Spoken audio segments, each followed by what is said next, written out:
Hey everyone, believe it or not, an invisible economic chain reaction is already underway right now, and honestly, the mainstream headlines just aren't giving you the full story.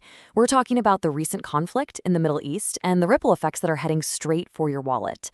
Welcome to this explainer. Today, we're going completely beyond the politics and the military tactics to look purely at the numbers. We're going to decode exactly how these global events are quietly reshaping your personal finances and, most importantly, how you can actually protect yourself. It's kind of a paradox, right? You might see on the news that a situation over there is cooling off, but that doesn't mean your energy bill or your grocery costs are going to drop immediately. Think of a major economic shock like getting food poisoning. The exact second you stop eating a dodgy prawn, you don't instantly feel fine.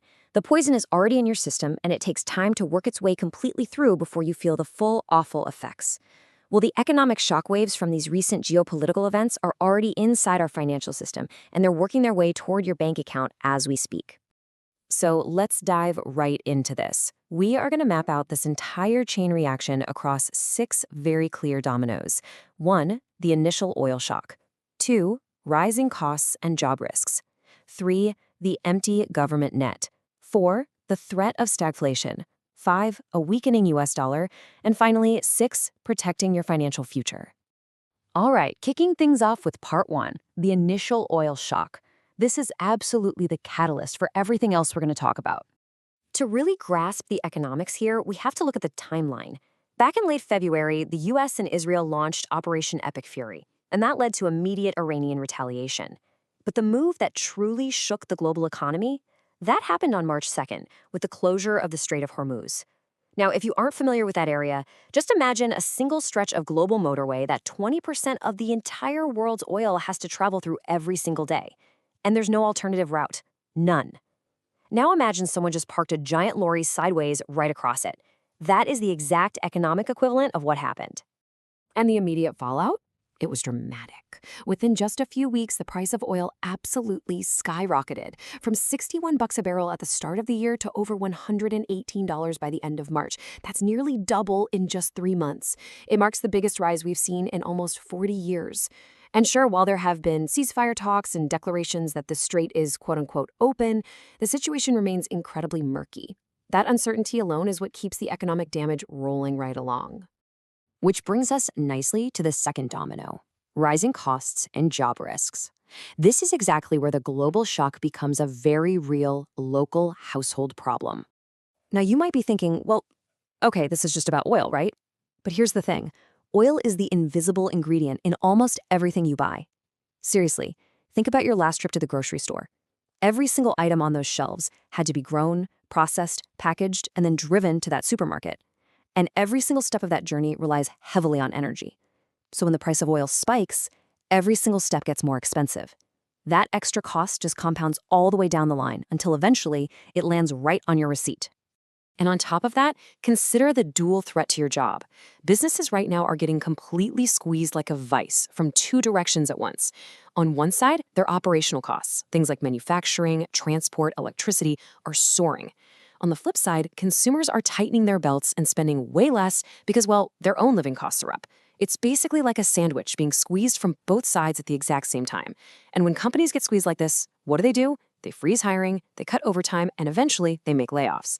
In fact, current hiring rates have already dipped to levels we literally haven't sustained since the 2008 financial crisis. So if things get really rough, the government will just step in and save the day, right?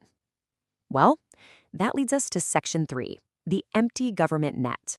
Here's the brutal truth. The traditional playbook has completely changed. In past crises, like back in 2008 or the recent pandemic, central banks could just cut interest rates to make borrowing cheaper, or they could just print a bunch of money and send out stimulus checks. But right now, the US is sitting on $39 trillion in national debt. $39 trillion. To put that massive number into perspective for a second, 19 cents of every single dollar the government collects in taxes now goes straight just to paying the interest on that debt. There's no way you can easily cut rates or print more money without sending our already high inflation completely out of control. Simply put, the safety net has a massive gaping hole in it. And when you combine all of those factors, you hit Section 4, the threat of stagflation. This is the absolute worst of both worlds. Imagine finding out your job is at risk on the exact same day your energy bill goes up by 30%. Ouch, right? That isn't just bad luck, though. That is stagflation. It's an economic nightmare where the economy slows down and weakens, but prices just keep rising rapidly at the same time. It's one of the nastiest economic traps out there because the tools you normally use to fix one problem directly make the other problem so much worse. If you raise rates to fight the inflation, you crush the already weakening economy. But if you cut rates to save the economy, inflation completely explodes. It's literally like being stuck in quicksand. The harder you struggle, the deeper you sink. To really see how this builds, just compare it to a normal recession. In a typical downturn, the economy shrinks, but because people are spending less, prices usually fall too. Stagflation is basically its evil twin. Growth falls, but prices rise. And guys, this isn't just a theory. Recently, U.S. inflation jumped to 3.3%, while at the exact same time, major institutions like Goldman Sachs had to cut their economic growth forecast down to just 2.1%. That right there is a textbook setup for stagflation. And the warning lights are definitely flashing red. 49%. That is the current probability from an AI prediction model built by Moody's, which they've tested against 80 years of economic data. Now listen to this. Every single time this model has crossed the 50% probability threshold, a recession has reliably followed within 12 months. Every time. Right now, it's sitting at 49%. It's hovering right on the edge of a trigger point that historically has never been rocked.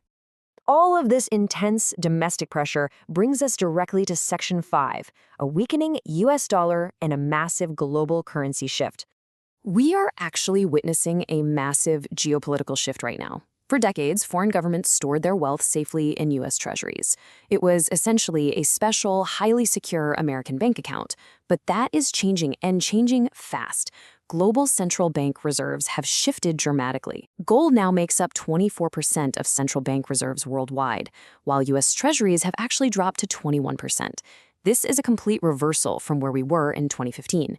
Countries around the world are quietly asking themselves if the U.S. dollar is still the safest place for their money, especially given the inflation and the geopolitical tension. And a weaker dollar globally, well, that ultimately means your money buys less, no matter where you are. So, knowing all of this, how does it actually affect you?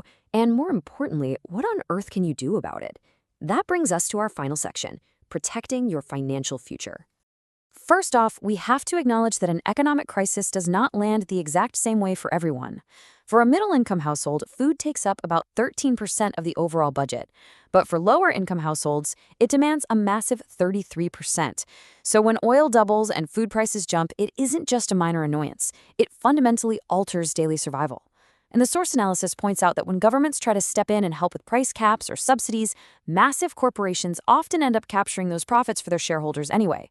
The money that was meant to help ordinary people acts just like water poured into a bucket with a giant hole in the bottom. You simply can't just sit around and wait for a rescue.